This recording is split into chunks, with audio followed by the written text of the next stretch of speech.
Yo les postes, bienvenue dans cette nouvelle vidéo. Nono est toujours avec nous. Salut Nono. Salut Sacha. Alors Nono, en attendant le match de ce soir de l'équipe de France, on va parler de Neymar et Mbappé. Comme tu sais, voilà, il y a un petit peu des frictions entre les deux depuis plusieurs semaines. C'est reparti encore avec les propos d'Mbappé après son match contre l'Autriche et la non-réaction de Neymar sur une question de Mbappé. Donc tu connais la presse, ça s'enflamme, ça s'enflamme. Et là, très clairement, on va analyser une analyse et une comparaison entre Neymar et Mbappé de la part de Gilles Verdez. Alors Gilles Verdez qui était à l'époque, on va dire, grand journaliste sportif, qui s'est perdu en route on va dire, faisant des émissions assez bizarres avec Hanouna, machin et tout. Mais bon, avant quand même, force est de constater que c'était quand même un grand journaliste de l'équipe et du Parisien, qui s'occupait du Paris Saint-Germain. Mais je trouve que la réaction qu'il a eue, on va vous mettre le passage sur RTL ce matin où il compare Mbappé et Neymar très clairement. On va écouter ce qu'il a dit et très clairement on va voir s'il a raison ou il a tort. Tu réagiras sur ses propos. Donc on vous fait écouter le passage de Verdez sur la comparaison Mbappé-Neymar dès maintenant. Déjà, je trouve scandaleux qu'on ose mettre sur une même ligne Neymar et Mbappé en disant Neymar est supersonique. En ce moment, Mbappé, oui. il a 8 Neymar dans chaque chaussure. Neymar, c'est un mercenaire qui voulait quitter le PSG, qui est resté à regret, qui fait quelques bons matchs parce que la Coupe du Monde l'intéresse, qui a jamais eu l'amour du maillot du PSG. Donc, faut arrêter avec Neymar. Ça on mélange Donc, pas moi, la je dis qualité du bravo foot. Mbappé, bravo Mbappé. Il a tout à fait raison. Il a été trompé dans le recrutement du PSG. On lui avait promis Lewandowski quand il est resté et on lui avait promis un point d'appui. Il l'a pas. C'est Dieu. Donc, comme il est resté C'est très important avec ce que des dit Gilbert. garanties, Oui, s'il est c'est resté avec des garanties, il n'a pas ces garanties, il dit, il est très politique, très intelligent, il dit boum, au bon moment, c'est pas ce qu'on m'avait promis, je ne suis pas content, et maintenant, ça va pas. Alors très Déjà, je trouve clairement, Nono, scandaleux qu'on ose mettre très sur clairement, une même ligne c'est vrai Neymar et Mbappé que en disant Neymar. Oula, attention. C'est vrai que ce gars-là n'est pas trop aimé du monde du foot, très clairement. Donc là, sur ce qu'il dit, on peut dire c'est un clown, il dit n'importe quoi. Le mec, je pense qu'il regarde pas les mêmes matchs que nous, tout ça. Mais quand tu écoutes très bien plusieurs fois son analyse, essayez d'oublier que c'est Verdez qui parle. Et je dis pas qu'il a raison à 1000%, mais sur certaines choses, pour moi, il a raison. Qu'est-ce que tu penses, toi, d'abord, de son avis et de la comparaison entre Neymar et Mbappé? Sachant qu'il précise que Neymar fait que quelques bons petits matchs depuis le début de saison, comme par hasard, l'année où il y a la Coupe du Monde, donc ça le motive. Que le mec, c'est un mercenaire parce qu'il a voulu quitter le club. Bon, faut dire aussi que Mbappé a voulu le quitter aussi, faut pas oublier. Même si on l'aime pas, même si on le respecte pas, ce consultant-là, c'est vrai qu'il a pas tort à 100%. Il a pas tort à 100%. Qu'est-ce que tu penses de son avis? Ah ben moi je vais oublier que c'est Verdez, comme tu as dit. Donc sur son analyse, Neymar, c'est vrai, a été très insuffisant pendant 5 ans. Sur la durée, c'est toujours compliqué avec lui. On ne sait pas si ça peut faire une saison entière. Mais par contre, Monsieur Verdez, au niveau du talent, je vais vous dire, Mbappé n'a pas eu Neymar dans ses chaussures. C'est pas vrai, c'est pas vrai. Je lui conseille de regarder les vidéos de Neymar Junior à Santos au même âge et il va voir le phénomène que c'était. Je parle au niveau talent. Maintenant, au niveau comportement, au niveau durée d'investissement sur une saison, il a raison. Mais Mbappé n'a pas eu Neymar dans sa chaussure, c'est pas vrai.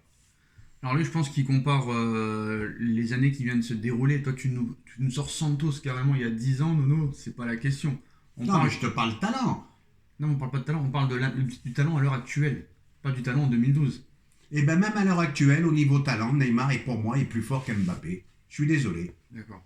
Donc, je m'excuse, je t'interromps, ça peut durer 2 matchs, 3 matchs, 4 matchs, on ne sait pas combien de temps ça dure, mais je parle bien, qu'on soit bien précis au niveau talent. La question est claire, comme il dit Verdez, s'il n'y avait pas eu la Coupe du Monde, est-ce qu'on aurait eu le même Neymar de ce début de saison s'il n'y avait pas eu de Coupe du Monde?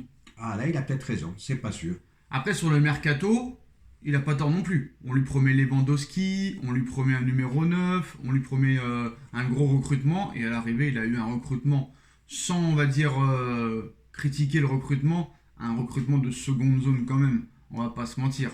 C'est pas non plus ce qu'on lui a promis. On lui a promis quand même un gros mercato, et il n'a pas eu ce mercato-là. Et très clairement, on peut comprendre ce qu'il dit Verdez quand même.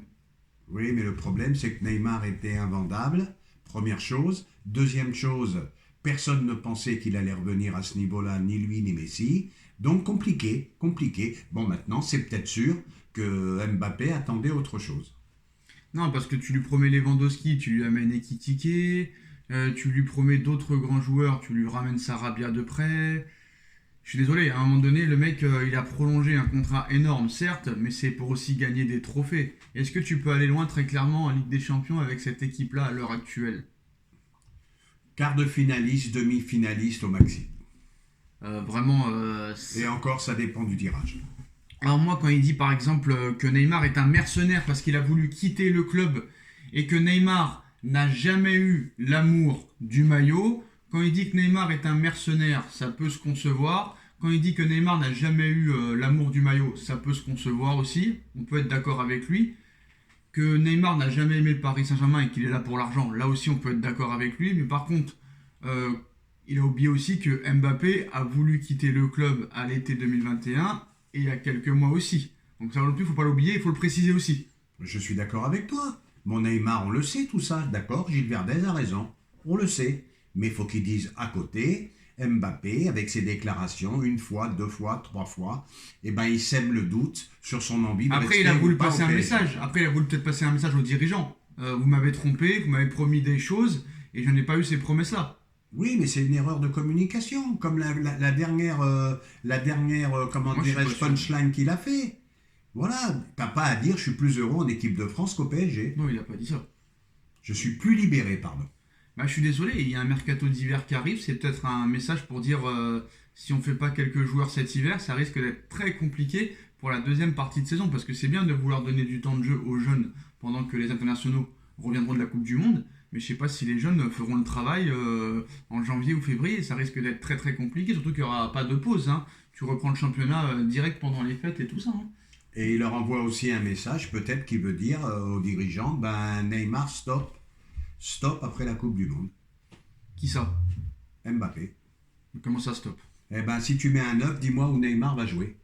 Ah ouais, mais c'est sûr, mais après il y aura un turnover, ça c'est sûr et certain. Après c'est à Galtier de gérer tout ça. C'est lui le coach. À un moment donné, c'est lui le coach.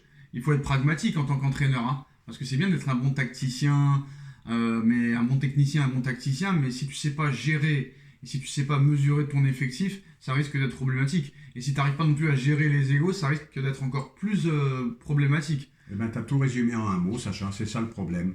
Maintenant, pour gérer les trois qu'on a devant, bon courage à Galtier. Hein. Mais moi je t'explique très clairement, s'il y a 0 joueur qui arrive cet hiver, hein, et que tu arrives à aller très loin en Ligue des Champions, là je dirais chapeau bas. Très clairement, je dirais chapeau bas parce que je vois pas comment tu pourras rivaliser si l'équipe du Barça est au complet, si l'équipe du Bayern est au complet, si l'équipe du Real est au complet, si l'équipe de Manchester City est au complet.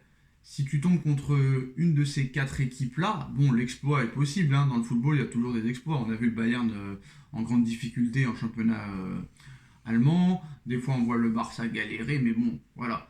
Très clairement, ça risque d'être très compliqué parce que ces équipes-là, là, on est au mois de septembre, vont monter en puissance petit à petit au fur et à mesure du temps. Et on sait très bien que ces équipes-là, là, les 4 que j'ai citées, sont toujours au maximum de leur capacité à partir de l'année précédente, c'est-à-dire à partir du mois de janvier, du mois de février. Et le PSG, c'est souvent le contraire. Donc à un moment donné, c'est compliqué. Tu vois, tu bats Manchester City l'année dernière en poule, mais après, 3 mois plus tard, tu te fais fracasser au niveau du jeu à City. Tu vois ce que je veux dire ou pas? Je vois, mais où Mbappé se trompe, bon, il a peut-être envie de jouer avec un 9 et se balader autour, d'accord, mais où il se trompe, Mbappé, c'est que le PSG a surtout besoin d'un gros milieu défensif et d'un défenseur central. Voilà, à mon avis. Pour moi, c'est surtout d'un défenseur central parce que les milieux de terrain, tu les as. Hein. Oui, mais il manque quand même ce milieu de terrain avec l'impact physique. Bah, t'as Fabien Ruiz. Pour moi, Fabien Ruiz, Non. c'est insuffisant. Bon non, mais tu peux pas juger, tu peux pas dire que Fabien Ruiz c'est insuffisant alors qu'il a joué que 1 heure depuis qu'il est arrivé. Je suis d'accord avec toi, mais sur les vidéos que j'ai vues, Non. moi je pense pas que ça soit l'impact player qu'on avait besoin. Alors moi je suis pas d'accord du tout avec toi parce que déjà contre Lyon il a été plutôt bon. Tous ceux qui ont dit que Ruiz n'a pas été bon, vous comprenez rien au football et je suis sûr que vous avez même pas regardé le match. Voilà, je vous le dis entre 4 yeux, vous avez pas regardé le match. Je peux vous dire que Fabien Ruiz en première mi-temps il a beaucoup apporté et même certains médias disaient qu'il fallait le laisser tout le match. Mais il a attendu que Verratti se blesse pour sortir Verratti. Je te dis que Fabien Ruiz, Nono, on en reparlera, et qui va beaucoup nous apporter dans l'impact physique et dans la défense propre et la récupération de balles. On en reparlera. Laisse-lui la chance de se montrer. Eh ben j'espère que t'as raison.